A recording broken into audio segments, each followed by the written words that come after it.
സ്നേഹത്തോടെ നമ്മുടെ ഫാമിലിയിലേക്ക് വീണ്ടും സ്വാഗതം. കവീസ് ലൈഫ് സ്റ്റൈൽ ലാബ്. ഇന്ന് എന്താണ് അടുക്കളയിൽ നിൽക്കുക വിചാരിക്കുന്നത്? ഇന്ന് കറണ്ട് ഇല്ല, ഇന്നലെ തൊട്ട് കറണ്ട് പോയതാണ്.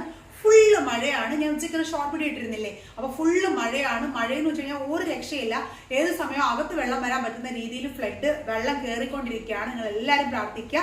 അവിടെ ഞാൻ സൈഡിലൂടെ കാണിക്കാം കേട്ടോ. ആ ഫ്ലഡ് വരുന്നതിൻ്റെ ഈ കാണുന്ന പോലെ ഫ്ലഡ് മൊത്തം അത്രയ്ക്കും വെള്ളം ശക്തിയായിട്ട് ഒഴുകിക്കൊണ്ടിരിക്കുകയാണ്. ശരിയാകുമെന്ന് വിചാരിക്കുന്നു. കറണ്ട് ഇല്ല എങ്കിലും കിച്ചണിലുള്ള ലൈറ്റ് കൊണ്ട് അഡ്ജസ്റ്റ് ചെയ്താണ് നമ്മളിത് വീഡിയോ എടുത്തത്. ബിക്കോസ് നമ്മൾ ഹെയർ കെയർ വീഡിയോ ചെയ്തുകൊണ്ടിരിക്കുകയാണ്. ഇന്നലെ നമ്മൾ ഹെയർ വാഷ് ചെയ്തതിന് ശേഷം ഇന്നലെ നമ്മളൊന്നും ചെയ്തിട്ടില്ല. ഇന്ന് നമ്മൾ വീണ്ടും, കാരണം ഒരു ദിവസം ഗ്യാപ്പ് ഇട്ട് ഡെയിലി നമ്മളൊന്നും കുളിക്കാൻ പാടില്ല. നമ്മുടെ മുടിയുടെ ഒരു സ്ട്രെങ്ത് അങ്ങ് പോയി മുടി വീക്കായി പോകും. അപ്പോൾ ഇന്ന് നമ്മൾ ചെയ്യാൻ പോകുന്നതെന്ന് പറഞ്ഞാൽ ഒരു ഡിഫറെൻ്റ് ആയിട്ടുള്ള ഒരു ഓയിൽ നമ്മുടെ തലയിൽ, പ്രത്യേകിച്ച് മുടി നല്ല കറുപ്പ് കളർ കിട്ടാൻ വേണ്ടിയിട്ട്, മുടി നല്ല സ്ട്രോങ് ആയിട്ട് വളരാൻ വേണ്ടിയിട്ട് നമ്മുടെ പീർക്കങ്ക, ഇതിന് നാട്ടിൽ ഈ കായ്ക്ക് എന്ത് പേരാ പറയുന്നത് എനിക്ക് വലിയ ഓർമ്മയില്ല. ഇത് പീർക്കങ്ക എന്നാണ് പറയുന്നത്. ഇതുപോലെ സൈഡിൽ ഒരു ചെറിയ മുള്ളു പോലെയൊക്കെ വരുന്ന പീർക്കങ്ക ഇത് ഉപയോഗിച്ചു ഇൻഡിഗോയുടെ പൗഡർ ഉപയോഗിച്ചിട്ട് ഒരു ചെറിയ മസാജാണ് നമ്മൾ ഇന്ന് തലയ്ക്ക് കൊടുക്കാൻ പോകുന്നത്. അതായത് നമ്മുടെ മുടിയുടെ കറുപ്പ് കളർ നിലനിർത്താൻ വേണ്ടിയിട്ട്. അതേസമയം അകാല നര എന്നുള്ളൊരു പ്രോബ്ലം ഒരുപാട് പേര് ഫേസ് ചെയ്തൊരു പ്രോബ്ലമാണ്. അപ്പോൾ അത് കൂടെ മാറാൻ വേണ്ടിയിട്ടുള്ള ഒരു പാക്കാണ്. പാക്ക് എന്നല്ല, ഒരു ഓയിൽ, ഹോട്ട് ഓയിൽ പോലെ ഒരു മസാജാണ് നമ്മൾ ഇന്ന് ചെയ്യാൻ പോകുന്നത്. ഓക്കെ, അപ്പോൾ നമുക്ക് സ്റ്റാർട്ട് ചെയ്യാം. ആദ്യം നമ്മൾ എന്ത് ചെയ്യണം എന്ന് വെച്ച് കഴിഞ്ഞാൽ ഇതിൻ്റെ ഈ ഒരു മുള്ളു ഭാഗം ഉണ്ടല്ലോ, ആ ഒരു മുള്ളു ഭാഗം മാത്രം നമ്മൾ കുറച്ചിങ്ങനെ പീൽ ചെയ്ത് കളയണം. ഇതുപോലെ ഈ മുള്ളു ഭാഗം എല്ലാം പീൽ ചെയ്യണം. ഈ ഭാഗം വേണ്ട കേട്ടോ. ഇങ്ങനെ കനുത്തിരിക്കുന്ന ആ ഭാഗം ഉണ്ടല്ലോ, അത് മാത്രം പീൽ ചെയ്താൽ മതി. തോൽ അവിടെ ഇരുന്നോട്ടെ, കുഴപ്പമൊന്നുമില്ല. ഈ കട്ടിക്കുള്ള പച്ച കളർ തോലൊന്നും നിങ്ങൾ മാറ്റണ്ട. ഇങ്ങനെ എടുക്കാം. ഇച്ചിരി നല്ല പോലെ അങ്ങ് എടുത്ത് കളയണം കേട്ടോ. അങ്ങനെ ഒരു ഏറ്റവും നമ്മളെ മുടി കറക്കാനായിട്ട് ഇത് ഉപയോഗിച്ചിട്ടൊരു ഓയിൽ നമ്മൾ ഇതിനു മുമ്പ് ഉണ്ടാക്കിയിട്ടുണ്ടായിരുന്നു. അത് കാണാത്തവരൊന്ന് കണ്ടു നോക്കുക.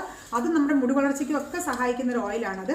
ഇപ്പം നമുക്ക് ഫുള്ളായിട്ട് തീയിൽ വൃത്തിയാക്കിയതിന് ശേഷം, ഇത് ഫുള്ളായിട്ട് എടുക്കണം എന്നില്ല, ഹാഫായിട്ട് എടുത്താലും മതി കേട്ടോ. ഇത് ഫുള്ളായിട്ട് എടുക്കണം എന്നില്ല, ജസ്റ്റ് ഈ ഒരു ഹാഫ് ഭാഗം മതി നമുക്ക് ഇന്നേക്ക്. ഭാഗമല്ലല്ലോ, ഭാഗം, ഹാഫ് ഭാഗം മതി കേട്ടോ നമുക്ക് ഇന്നേക്ക്. ഇത്രയും ഭാഗം നല്ലപോലെ ചെറിയ ചെറിയ പീസാക്കിയിട്ട് മിക്സിയിൽ നല്ല ഭംഗിയായിട്ട് അരച്ചെടുക്കാം. പക്ഷെ നമുക്കിവിടെ എന്താ പ്രോബ്ലം എന്ന് വെച്ച് കഴിഞ്ഞാൽ ഇന്ന് കറണ്ട് ഇല്ലാത്തതുകൊണ്ട് മിക്സിയിൽ അരയ്ക്കാൻ പറ്റത്തില്ല. അതുകൊണ്ട് എൻ്റെ ഒരു ചെറിയൊരു അരകല്ലുണ്ട്. ആ ഒരു അരകല്ലിൽ നമുക്കൊന്ന് ചതച്ചെടുക്കാം. അതേ പറ്റുള്ളൂ, വേറെ വഴിയില്ലാത്തതുകൊണ്ട്. മിക്സിയിലാണെങ്കിൽ നല്ലപോലെ ഒന്ന് ഒരു വെള്ളം പോലെ ആയാലും കുഴപ്പമൊന്നുമില്ല, ഒന്ന് ആക്കി എടുത്താൽ മതി. പിന്നെ നമ്മൾ ഇന്ന് ഉപയോഗിക്കാൻ പോകുന്നത് വെളിച്ചെണ്ണയല്ല, നല്ലെണ്ണ. അത് ചക്കിൽ ആട്ടിയ നല്ലെണ്ണയാണ് നമ്മളിന്ന് ഉപയോഗിക്കാൻ പോകുന്നത്. നല്ലെണ്ണ തന്നെ ഉപയോഗിക്കണമെന്ന് ഒരു നിർബന്ധവും ഇല്ല. ഒരുപാട് കോൾഡ് ഒക്കെ പിടിക്കുന്നവരാണെങ്കിൽ വെളിച്ചെണ്ണ തന്നെ മതി, കാരണം നല്ലെണ്ണ ഭയങ്കര തണുപ്പാണ്. പക്ഷെ ഈ ഒരു നല്ലെണ്ണ ഉപയോഗിച്ച് ഉണ്ടാക്കാമെന്നാണ് ഞാൻ വിചാരിച്ചു വെച്ചേക്കുന്നത്. അപ്പോൾ നമുക്കിത് ഉണ്ടാക്കുന്നത്, ഇതിൽ എങ്ങനെയാണ് ഇൻഡിഗോ ആഡ് ചെയ്തതൊക്കെ കാണിച്ചു തരാം. ആദ്യം നമുക്കിതൊന്ന് ചതച്ചെടുക്കാം.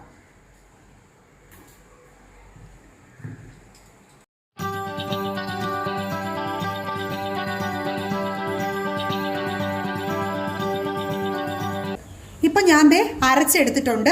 അരച്ചല്ല, നമ്മുടെ കല്ലിൽ വെച്ചൊന്ന് ചതച്ചെടുത്തിട്ടുണ്ട്. ഇത്രയും ചതഞ്ഞാലും മതി കേട്ടോ, ഒരുപാട് ചതയ്ക്കണം എന്നൊന്നുമില്ല. നമ്മൾ ഇരുമ്പ് ചട്ടിയിലാണ് ഈ ഒരു എണ്ണ ഉണ്ടാക്കുന്നത്. ആദ്യം ഇരുമ്പ് ചട്ടി അടുപ്പിൽ വെച്ച് നല്ലോണം ചൂടാക്കട്ടെ. അതിനുശേഷം നമുക്ക് എണ്ണ ഒഴിക്കാം. അതിനുശേഷം ഇതൊക്കെ എങ്ങനെയാണ് ഇടുന്നതെന്ന് ഞാൻ കാണിച്ചു തരാം. അപ്പോൾ നമ്മുടെ ചട്ടി നല്ല ഭംഗിയായിട്ട് ചൂടായിട്ടുണ്ട്. അതിലേക്ക് ഞാൻ നല്ലെണ്ണ ഒഴിച്ചു കൊടുക്കുവാണ് കേട്ടോ. നിങ്ങൾ ആവശ്യത്തിന് ഉണ്ടാക്കി വെച്ചാൽ മതിയേ. ഞാനിപ്പോൾ കുറച്ച് ഉണ്ടാക്കുന്നുണ്ട്, ഇരുന്നോട്ടെ. കാരണം നമ്മുടെ തലമുടി വളരാനും ഒക്കെ നല്ല രീതിയിൽ സഹായിക്കും. കുറച്ച് നാൾ വെച്ചിരുന്നാലും ഇത് കേടാകാതെ ഇരിക്കുകയും ചെയ്യും. അപ്പോൾ എണ്ണ ചട്ടി നല്ലപോലെ, ഇരുമ്പ് ചട്ടിയിൽ ഉണ്ടാക്കുന്നതാണ് എപ്പോഴും, എണ്ണ പോലുള്ള ഐറ്റംസ് ഇരുമ്പ് ചട്ടിയിൽ ഉണ്ടാക്കുന്നതാണ് ഏറ്റവും നല്ലത്. അപ്പോൾ എണ്ണ ഒന്ന് നല്ലപോലെ ഒന്ന് ചൂടായി പതിയെ ഒന്ന് മാറുന്ന സമയത്ത് നമുക്ക് ഈ പീർക്കങ്ങ അരച്ചത് ഇട്ട് കൊടുക്കാം. എണ്ണ ഒന്ന് ചൂടാവട്ടെ. ചൂടായിട്ടുണ്ട്. ചട്ടി ഇരുമ്പ് ചട്ടി ആയതുകൊണ്ട് നമ്മൾ ഓൾറെഡി അത് ചൂടായി ഇരിക്കുമല്ലേ, അതുകൊണ്ടാണ് പെട്ടെന്ന് അങ്ങ് ചൂടാവും. നമ്മൾ ഇടുന്ന സമയത്ത് തീ അങ്ങ് കുറയ്ക്കണം, തീ കൂട്ടി വയ്ക്കരുതേ. ഇട്ട് കൊടുക്കുക. ഇട്ട് കൊടുത്തതിന് ശേഷം അത് നല്ല പോലെ ഒന്ന് മിക്സ് ആക്കുക. ഇതിനകത്തുള്ള സത്ത് ഫുള്ളായിട്ട് ഇതിനകത്ത് ഇറങ്ങണം. ഇതിന് മുമ്പുള്ള വീഡിയോയിൽ നമ്മൾ കാണിച്ചത് എങ്ങനെയാണെന്ന് വെച്ചാൽ നമ്മൾ ഡ്രൈ ആയിട്ട് വെയിലത്ത് വെച്ച് ഉണക്കിയിട്ട് എണ്ണ ചൂടാക്കാതെ വെയിലിൽ വെച്ച് ഉണ്ടാക്കി ഉപയോഗിച്ചതാണ്. അതും നല്ല ഇതുള്ള എണ്ണ തന്നെയാണ്. ഇത് നമ്മൾ വേറൊരു രീതിയിൽ, നമ്മളിപ്പോൾ ഒരു ഹെയർ കെയർ ചെയ്യുമല്ലേ, അപ്പോൾ നമുക്ക് കുറച്ച് നാൾ ഉപയോഗിക്കാൻ പറ്റുന്ന രീതിയിൽ ഒരു ഡിഫറെൻ്റ് ആയിട്ടുള്ള എണ്ണയാണ് കേട്ടോ. ഞാനത് കാണിച്ചു തരാം. അപ്പോൾ ഇത് നല്ല പോലെ ഒന്ന് ചൂടായി, ഈ എണ്ണയൊക്കെ ഒന്ന് വറ്റി, അല്ലേ, പതയൊക്കെ ഒന്ന് വറ്റി, ആ ഒരു പച്ച കളർ, ആ ഒരു എസൻസ് ഒക്കെ ഒന്ന് കുറച്ച് ഇറങ്ങട്ടെ. അതുവരെ നമുക്ക് വെയിറ്റ് ചെയ്യാം. നമ്മൾ വെച്ച് ഒരു 10 മിനിറ്റ് ആയിട്ടുണ്ട്. കണ്ടോ, ആ പച്ച കളറൊക്കെ മാറി ഒരു ഡ്രൈ ഫോമിൽ വന്നിട്ടുണ്ട്. ഇപ്പോൾ കരിഞ്ഞു പോകാൻ പാടില്ല. ഇതിപ്പോൾ നല്ലെണ്ണ ആയതുകൊണ്ടാണ് പത ഇങ്ങനെ നിൽക്കുന്നത്. അത് നമ്മൾ കടയിൽ നിന്നൊക്കെ വാങ്ങിക്കുന്ന നോർമൽ നല്ലെണ്ണയ്ക്കാണ് ഇത്രയും പതയൊന്നും നിൽക്കത്തില്ല. ഇത് നമ്മളിങ്ങനെ ആട്ടിയ നല്ലെണ്ണ വാങ്ങിക്കുന്നത് കൊണ്ടാണ്, പ്യുവർ ആയതുകൊണ്ടാണ് ഇങ്ങനെ കുറച്ച് പത നിൽക്കുന്നത്. അപ്പോൾ പത വറ്റുന്നത് വരെ നിങ്ങൾ വെയിറ്റ് ചെയ്യേണ്ട.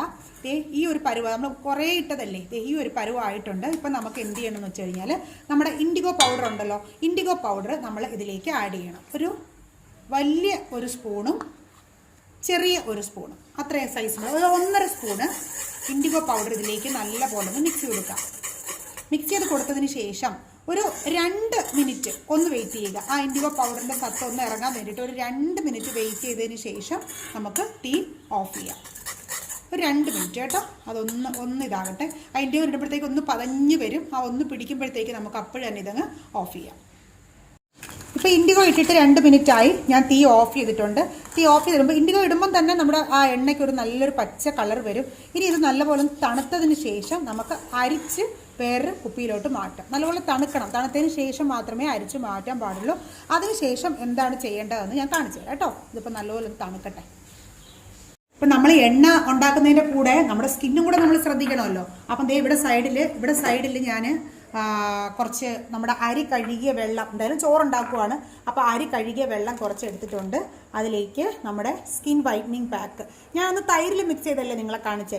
ഈ അരി കഴുകിയ വെള്ളത്തിൽ നമുക്കിത് മിക്സ് ചെയ്യാം കേട്ടോ. ഒരുപാടൊന്നും ഇത്രയൊന്നും എടുക്കേണ്ട ആവശ്യമൊന്നുമില്ല. ഇത് ഞാൻ ചുമ്മാ നമുക്ക് എല്ലാവർക്കും കൂടെ 2 ദിവസത്തേക്ക് യൂസ് ചെയ്യാം. ഇത് എടുത്തിട്ട് ബാക്കി ഫ്രിഡ്ജിൽ വെച്ചേക്കാം. അതുകൊണ്ട് അരി കഴുകിയ വെള്ളത്തിൽ അത് മിക്സ് ചെയ്യുന്നതേ ഉള്ളൂ കേട്ടോ. ഇത് ചുമ്മാ ഒരു സൈഡിൽ മിക്സ് ചെയ്ത് നമ്മുടെ മുഖം കൂടെ ശ്രദ്ധിക്കണമല്ലോ. ഒരു പാക്കായിട്ട് നമുക്ക് ഫേസിൽ ഇടാം. നിങ്ങൾ ഈ തലമുടി ശ്രദ്ധിക്കുന്ന സമയത്ത് എന്തായാലും നമ്മൾ തലയിൽ പാക്ക് ഇടുന്നു, എണ്ണയൊക്കെ വയ്ക്കുന്നു, ആ സമയത്ത് ഇതുപോലുള്ള പാക്കുകൾ ഉണ്ടാക്കി ഫേസിലിടുക കേട്ടോ. ഓക്കെ, പ്രോഡക്റ്റ് ആവശ്യമുള്ള പലരും എൻ്റെ വാട്സപ്പ് നമ്പർ അറിയത്തില്ല എന്ന് പറഞ്ഞിട്ടുണ്ട്. വിളിച്ചാൽ കിട്ടില്ലെന്ന് പറഞ്ഞു നിങ്ങൾ പേടിക്കേണ്ട. നിങ്ങൾ വാട്സപ്പ് നമ്പറിൽ മെസ്സേജ് അയച്ചിരുന്നാൽ മതി. വാട്സപ്പ് നമ്പർ ദേ ഈ സൈഡിൽ കൊടുത്തേക്കുന്നതാണ് എൻ്റെ വാട്സപ്പ് നമ്പർ. ഇപ്പം നമ്മുടെ എണ്ണ റെഡി ആയിട്ടുണ്ട്. ഇത്ര എണ്ണയുള്ളൂ കേട്ടോ. അത്രയും ചൂടാക്കിയപ്പോൾ ഇത്ര എണ്ണയിട്ടുള്ളൂ. പിന്നെ നിങ്ങൾക്ക് ചില പേര് പറയും പീക്കങ്ങ കിട്ടാനില്ല, എന്താ ചെയ്യുക ചേച്ചി എന്ന് പറഞ്ഞു കഴിഞ്ഞാൽ, നിങ്ങൾ പീക്കങ്ങ ഇല്ലാതെ ജസ്റ്റ് നല്ലപോലെ എണ്ണ ചൂടാക്കിയതിന് ശേഷം അതിലേക്ക് കുറച്ച് കറിവേപ്പില ഇട്ട് ഒന്ന് മുരിച്ചെടുത്തിട്ട് ഇൻഡിഗോ ഇട്ട് വേണമെങ്കിലും ചെയ്യാം. പക്ഷേ പീർക്കൊക്കെയാണ് നല്ല റിസൾട്ട് കിട്ടുന്നത്.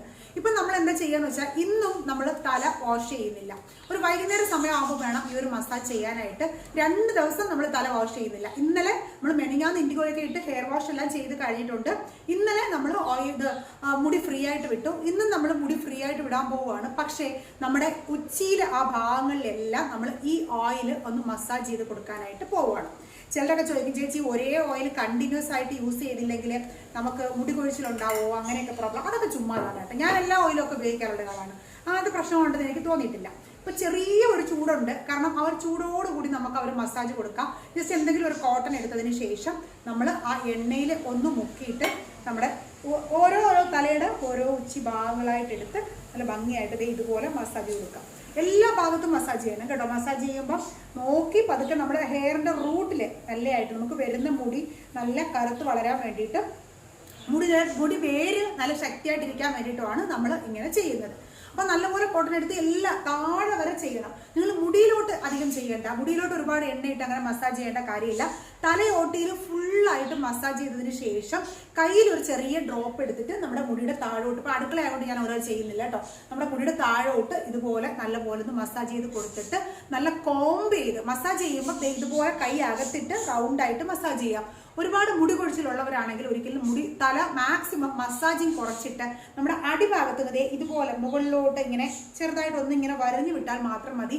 ഇങ്ങനെ മസാജ് ചെയ്യട്ടെ. കാരണം ഓവറായിട്ട് മസാജ് ചെയ്യുമ്പോൾ വീണ്ടും മുടി കൊഴിച്ചിലുണ്ടാകാനായിട്ട് കാരണമാകും. അപ്പോൾ ഈ പറഞ്ഞ കാര്യങ്ങൾ കൃത്യമായിട്ട് മനസ്സിലായി എന്ന് വിചാരിക്കുന്നു. അതുപോലെ തല ഫുള്ളും നല്ല രീതിയിൽ മസാജ് ചെയ്ത് കൊടുത്തതിന് ശേഷം നല്ല കുനിച്ചിട്ട് മുടി നല്ലപോലെ കോംബ് ചെയ്തിട്ട് ഇവിടെ വാരി കെട്ടി വെച്ചിട്ട് കിടക്കുക. നാളെയാണ് നമ്മൾ ഹെയർ വാഷ് ചെയ്യാൻ പോകുന്നത്. നമ്മുടെ ഹെയർ വാഷ് വെച്ച് നമുക്ക് തല വാഷ് ചെയ്യാം കേട്ടോ. നാളെ ഞാനതിന് പ്രോപ്പറായിട്ട് നാളെ നാളെ നിങ്ങളുടെ ഹെയർ വാഷ് ചെയ്യുന്ന കാണിക്കേണ്ട കാര്യമില്ലെന്ന് തോന്നുന്നു. നാളെ നിങ്ങൾ ഹെയർ വാഷ് മാക്സിമം തലേ ദിവസത്തെ കഞ്ഞിവെള്ളത്തിൽ നമ്മൾ എങ്ങനെയാണ് അന്ന് ചെയ്തത് അതേപോലെ തന്നെ, പക്ഷെ ഓയിൽ അതിനകത്ത് മിക്സ് ചെയ്യേണ്ട. ഹെയർ വാഷ് തലേ ദിവസത്തെ ഇന്ന് കഞ്ഞി ഉണ്ടാക്കുന്ന വെള്ളം ഉണ്ടല്ലോ അതിനകത്ത് ഹെയർ വാഷ് മിക്സ് ചെയ്ത് തലയിൽ ഒരു 5 മിനിറ്റ് പാക്കായിട്ട് ഇട്ടതിന് ശേഷം നല്ലപോലെ വാഷ് ചെയ്ത് കളയുക. അപ്പോൾ അടുത്ത ദിവസം നാളെയുടെ മറ്റന്നാൾ നമ്മൾ 6ാമത്തെ ഡേയിൽ ഹെയർ കെയർ ചെയ്യുന്നതായിരിക്കും. കാരണം ഇതിനിടയ്ക്ക് ഓരോ ദിവസങ്ങൾ പോകുന്നുണ്ടെങ്കിലും നമ്മൾ ഈ 6, 7 എന്ന് ഉദ്ദേശിക്കുന്നത് നമ്മൾ പ്രോപ്പറായിട്ട് പാക്ക് ചെയ്യുന്ന ദിവസങ്ങൾ മാത്രമേ ഞാൻ ആ ഒരു ഡേയ്സ് ആയിട്ട് കൗണ്ട് ചെയ്യുന്നുള്ളൂ. അല്ലാത്തതെല്ലാം മുടിക്ക് നമ്മൾ റെസ്റ്റ് കൊടുക്കുകയാണ് കേട്ടോ. പ്രത്യേകിച്ച് ഒരു തണുപ്പ് സമയമൊക്കെ ആയതുകൊണ്ട് മുടി വേണം ഒരുപാട് വാഷ് ചെയ്യാതിരിക്കുന്നതാണ് ഏറ്റവും നല്ലത്. അപ്പോൾ ഇതാണ് നമ്മുടെ 5th ഡേയിലെ ഹെയർ കെയർ. അപ്പോൾ എല്ലാവർക്കും വീഡിയോ ഇഷ്ടമായെന്ന് വിചാരിക്കുന്നു. ഇഷ്ടമായെങ്കിലും മറക്കാതെ ലൈക്ക് ചെയ്യാൻ മറക്കരുത്. പലർക്കും കമൻറ്റ് എഴുതാനൊക്കെ മടിയാണ്. കമൻറ്റ് ചെയ്യുക, നിങ്ങളുടെ പ്രശ്നങ്ങൾ എന്താണെന്ന് കമൻറ്റ് ചെയ്യുമ്പോഴാണ് നമുക്ക് കൂടുതൽ വീഡിയോസ് ചെയ്യാനായിട്ട് പറ്റുന്നത്. അപ്പോൾ എല്ലാവർക്കും നല്ലൊരു ദിവസം നേരുന്നു. നാളെ അടുത്ത വീഡിയോയുമായി വീണ്ടും കാണാം.